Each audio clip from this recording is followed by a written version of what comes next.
Di sini saya akan menjelaskan tentang antiepilepsi atau bisa disebut juga dengan kejang. Etiologi epilepsi yaitu yang pertama gangguan atau abnormalitas dari pelepasan neuron.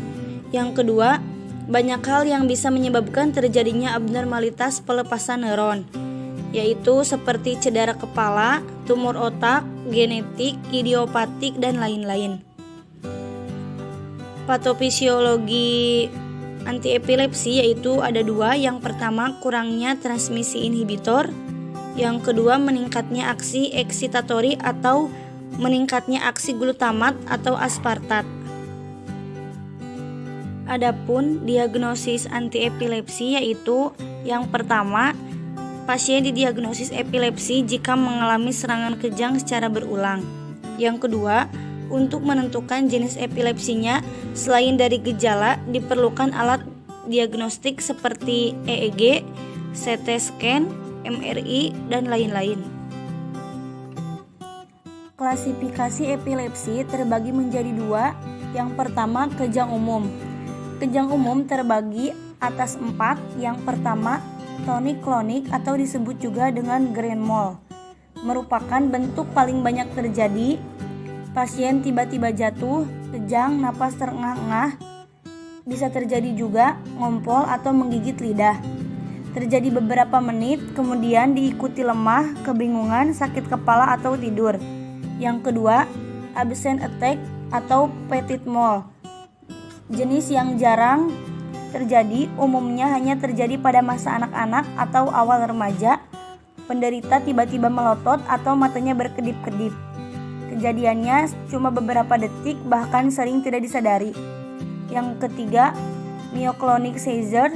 Biasanya terjadi pada pagi hari setelah bangun tidur. Pasien mengalami sentakan yang tiba-tiba. Yang terakhir, atonic seizure, yaitu jarang terjadi. Pasien tiba-tiba kehilangan kekuatan otot atau jatuh. Yang kedua, kejang parsial terbagi menjadi dua. Yang pertama, simple partial seizure. Pasien tidak kehilangan kesadaran. Terjadi sentakan-sentakan pada bagian tertentu dari tubuh. Yang kedua, complex partial seizure, yaitu pasien melakukan gerakan tak terkendali, yaitu gerakan mengunyah, meringis, dan lain-lain tanpa kesadaran. Selanjutnya, ada juga obat-obat antiepilepsi yang bisa digunakan. Yang pertama, obat-obat yang meningkatkan inaktivasi kanal Na+, yaitu dapat menggunakan kemampuan syaraf untuk menghantarkan muatan listrik. Contoh obatnya yaitu phenytoin dengan dosis 3-4 mg per kilogram berat badan.